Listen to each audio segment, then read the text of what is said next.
Hello बच्चों, कैसे हैं आप सभी। मुझे उम्मीद है आप अच्छे होंगे और अच्छे ढंग से पढ़ रहे होंगे, क्योंकि अगर आप अपनी पढ़ाई को अभी शुरुआत से अच्छी तरीके से करेंगे तो अंत भी अच्छा होगा। अब आज हम नया पाठ पढ़ेंगे, पाठ नंबर 3। पाठ का नाम है जनसंख्या संगठन। देखिए, इस पाठ को समझने से पहले इस पाठ की थीम को समझना होगा कि इस पाठ की थीम क्या है, यानी ये पाठ किन बिंदुओं पर बना हुआ है, कैसे हम इसको पढ़ेंगे। इस पाठ की थीम को समझने से पहले आप समझिए कि आपने पाठ नंबर 2 पढ़ा था, विश्व जनसंख्या वितरण, घनत्व एवं वृद्धि। ये पाठ पढ़ा था आपने। इस पाठ में हमने क्या पढ़ा, इस पाठ के अंदर हमने ये देखा कि जो पूरे क्षेत्र के बारे में हमने अध्ययन किया, वहाँ पर हमने जनसंख्या का वितरण देखा कि जनसंख्या कहीं पर ज़्यादा है, कहीं पर उसका घनत्व कम है, कहीं पर उसकी वृद्धि ज़्यादा है। यानी हमने देखा कि जनसंख्या कितनी है, कैसे फैली हुई है, ये हमने इस पाठ में पढ़ा। लेकिन हम इस पाठ में पढ़ेंगे कि जनसंख्या की विशेषताएं पढ़ेंगे। क्या पढ़ेंगे? जनसंख्या की विशेषताएं। मैं ये कोशिश करूंगा कि आपको हर पाठ अगर पढ़ाएं उससे पहले मैं ये बताना चाहूँगा कि वो पाठ बना कैसे, वो क्या डिमांड कर रहा है, उसकी मांग क्या है। तो यहाँ पर मांग ये है कि जनसंख्या की विशेषताएं पढ़ेंगे। ठीक है, यह जनसंख्या कैसी है, जनसंख्या कैसी है। अब बात ये आती है कि जनसंख्या की विशेषताएं क्या होती हैं। जैसे पर्टिकुलर एक आदमी की, एक व्यक्ति की विशेषता होती है, उसका बोलने का ढंग, उसके चलने का ढंग, उसका रंग रूप, ये उसकी विशेषता होती है। वैसे जनसंख्या की विशेषता क्या है? देखिए, आपने यहां पर देखा, इस पाठ में पढ़ा जनसंख्या कैसे फैली हुई है। लेकिन अगर आप इसी में देखें जनसंख्या जो फैली हुई है किसी भी क्षेत्र में, किसी भी गांव में, अगर आपने देखा कि वहां पर ये जाना कि वहां पर कितने स्त्री हैं और कितने पुरुष हैं, तो ये जो देखना, यानी आपने क्या देखा? लिंगानुपात देखा। क्या देखा? लिंगानुपात। तो ये एक जनसंख्या की विशेषता है, ये जनसंख्या की विशेषता है। अगर आप यहां पर देखते हैं उस जनसंख्या में कि कितने बालक हैं, कितने बालायु वर्ग के हैं, कितने युवा हैं और कितने वृद्ध हैं, तो ये भी उस जनसंख्या की विशेषता है। जैसे हम क्या कहेंगे? आयु संरचना कहेंगे। क्या कहेंगे? आयु संरचना कहेंगे।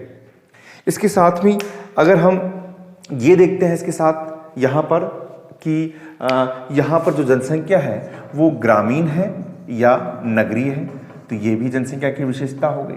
हम जनसंख्या का व्यवसाय भी देखते हैं कि वहाँ पर कैसे व्यवसाय हैं, जो कृषि कर रहे हैं, कितने लोग हैं जो उद्योग में लगे हुए हैं, कितने लोग हैं जो संचार का या परिवहन का काम कर रहे हैं, तो वो भी जनसंख्या की विशेषता हो। तो कहने का मतलब है इस पाठ में हम जनसंख्या की विशेषता पढ़ेंगे। जनसंख्या संगठन मतलब जनसंख्या की विशेषता, यानी हम यहाँ पर लिंगानुपात पढ़ेंगे, यहाँ आयु संरचना पढ़ेंगे, हाँ यहाँ पर हम साक्षरता पढ़ेंगे, कितने लोग साक्षर हैं। इसको छोटे से उदाहरण से आप समझें कि मान लीजिए आपके 12th में एक प्रैक्टिकल होता है क्षेत्रीय सर्वेक्षण। आपके स्कूल में से कक्षा की टीम बनाई और आपको कहा कि किसी गांव में जाइए और वहां का जनसंख्या संगठन मालूम कीजिए या जनसंख्या की विशेषता मालूम कीजिए। तो आप वहां जाएंगे और आप जैसे किसी भी परिवार के अंदर जाएंगे तो वहां पर आप ये मालूम करेंगे उस गांव में कितने स्त्री पुरुष हैं, कितना उसका आयु संरचना क्या है, उसका व्यवसाय क्या है, वहाँ पर ग्रामीण लोग हैं या नगरीय हैं, वहाँ पर साक्षरता क्या है। तो यही जनसंख्या संगठन है। समझ रहे हैं आप? तो ये जनसंख्या संगठन कहलाएगा। अब इसको पढ़ना क्यों जरूरी है, इसकी हम बात करते हैं, और इस पाठ में हम क्या क्या बिंदुओं पर आगे पढ़ेंगे वो हम बात करते हैं। देखिए, पहला, जनसंख्या संगठन में आप इसको एक सामान्य अर्थ में ये भी समझ सकते हैं। जनसंख्या संगठन का मतलब होता है कि जैसे बात करें कि ये व्हाइट बोर्ड किससे मिलकर बना है, तो हम कहेंगे यहाँ पर एल्यूमिनियम की बॉर्डर लगी हुई है, सलमाई लगी हुई है। तो वैसे जनसंख्या किन से मिलकर बनी हुई है? वो स्त्री पुरुषों से मिलकर बनी है। वहां पर भी हम अलग करेंगे, तो ये बालक है, ये युवा है, ये वृद्ध है। तो ये एक तरीके से जनसंख्या को हम हर हिस्से में बांटकर उसका एक अच्छा अध्ययन कर सकते हैं। तो यहाँ पर हम क्या पढ़ेंगे? हम यहाँ इस पाठ में क्या पढ़ने जा रहे हैं? हम क्या पढ़ने जा रहे हैं पाठ में? ये देखिए आप, हम पहले जो पढ़ेंगे वो पढ़ेंगे लिंगानुपात। क्या पढ़ेंगे? लिंगानुपात। लिंगानुपात क्यों पढ़ेंगे? क्यों पढ़ेंगे?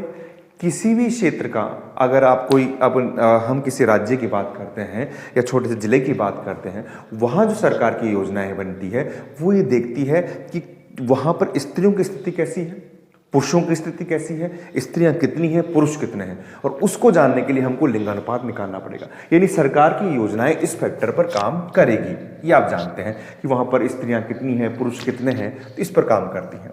तो लिंगानुपात क्या निकालते हैं? लिंगानुपात का मतलब होता है कि कुल जनसंख्या में स्त्री व पुरुषों का अनुपात, स्त्री व पुरुषों का अनुपात, ये क्या कहलाता है? लिंगानुपात कहलाता है। इसका एक परिभाषा बनती है कुल जनसंख्या में स्त्री पुरुषों का अनुपात लिंगानुपात कहलाता है। दूसरी परिभाषा हम सूत्र से समझेंगे कि एक सूत्र है इसका लिंगानुपात का, वो क्या है कि स्त्रियों की संख्या, कुल स्त्रियों की संख्या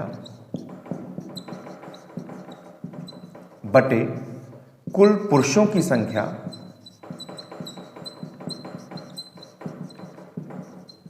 इंटू 1000।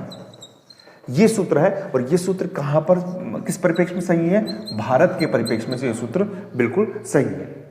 और यहां पर से परिभाषा बनती है कि प्रति हजार, यानी प्रति हजार पुरुषों पर स्त्रियों की संख्या, प्रति हजार पुरुषों पर स्त्रियों की संख्या क्या कहलाती है? लिंगानुपात कहलाती है। क्या कहलाती है? लिंगानुपात कहलाती है। ये हम पढ़ेंगे।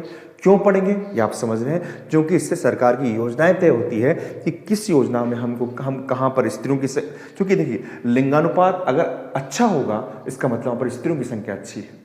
ठीक है, जैसे हरियाणा है, हरियाणा की बात करें, वहां पर लिंगानुपात सबसे कम पाया जाता है, तो वहां पर सरकार का फोकस होगा कि हमको स्त्रियों की स्थिति को सुधारना है, वहां पर स्त्री शिक्षा पर बल देना है, अन्य कामों पर बल देना है।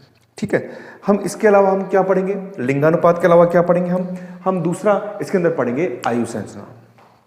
क्या पढ़ेंगे? आयु संरचना।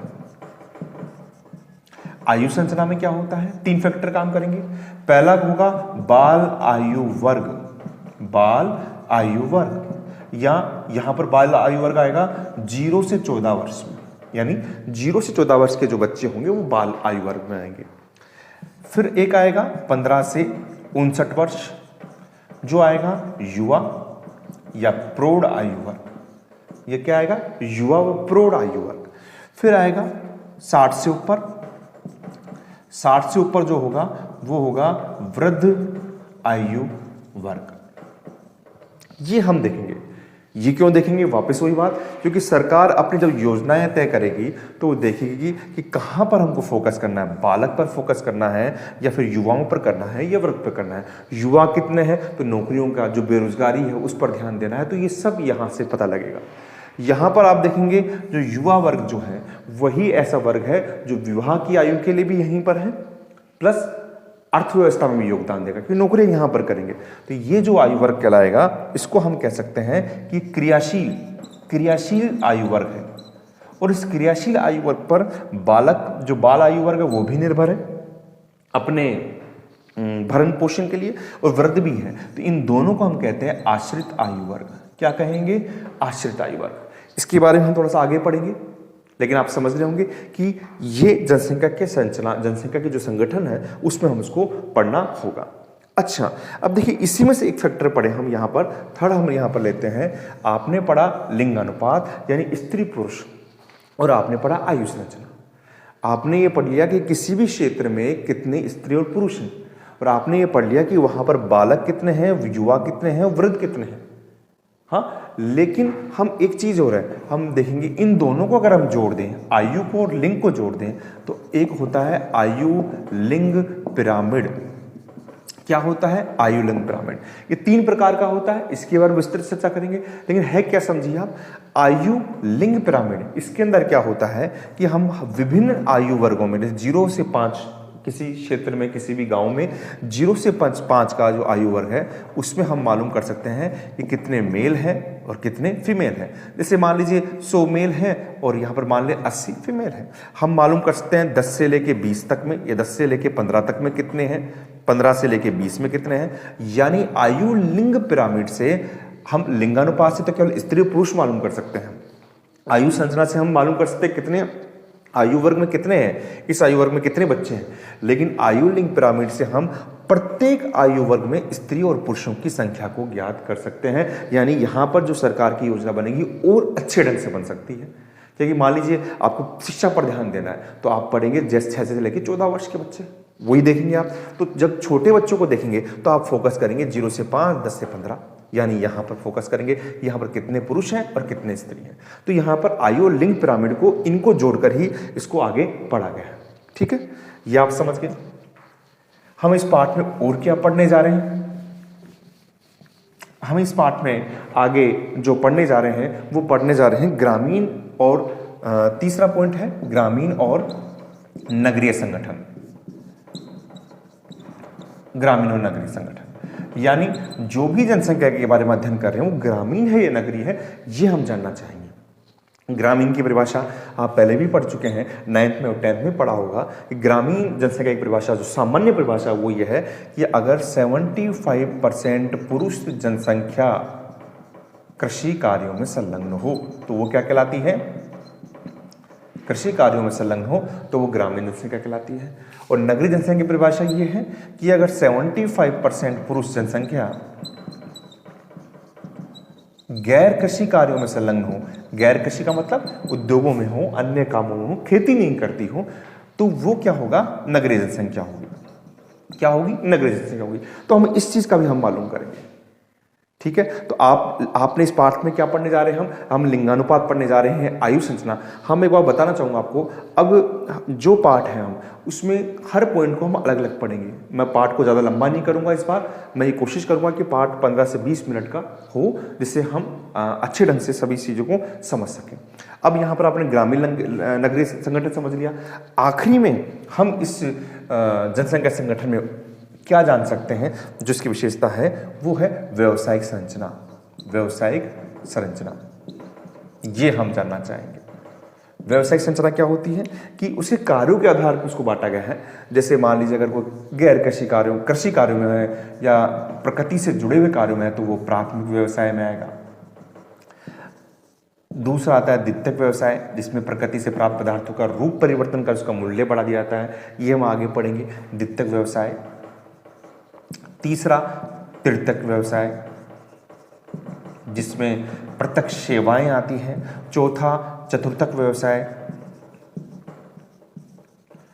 जिसमें अप्रत्यक्ष सेवाएं आती है। और पांचवा आपका पंचम व्यवसाय। इसके बारे में अगले पाठों में पढ़ेंगे। तो यानी जनसंख्या संगठन के अंदर हम क्या पढ़ने जा रहे हैं, हम जनसंख्या की विशेषता पढ़ने जा रहे हैं। और जनसंख्या की विशेषता क्या पढ़ रहे हैं, हम उसका लिंगानुपात पढ़ेंगे, हम उसका आयु संरचना पढ़ेंगे, ग्रामीण नगरीय संगठन पढ़ेंगे, आयु लिंग पिरामिड पढ़ेंगे। तो हम इस पाठ में आगे ये पढ़ना जा रहे हैं। मुझे उम्मीद है कि आपको इस पाठ की थीम समझ में आ गई होगी कि इस पाठ की थीम क्या है। ठीक है, आप इस पाठ को देखिए और नेक्स्ट में अगला वीडियो लेके आ रहा हूँ आपके लिए लिंगानुपात और आयु संरचना के लिए लेकर आ रहा हूँ। और आप इसी तरीके से पढ़ते रहिए। एग्जाम टाइम भी बहुत कम है, तो आपको मैं कुछ दिनों के अंदर प्रैक्टिकल से रिलेटेड भी कुछ वीडियो डालूंगा। हाँ, तो ठीक है, आप पढ़िए। ओके, बेस्ट ऑफ लक बेटा। ओके।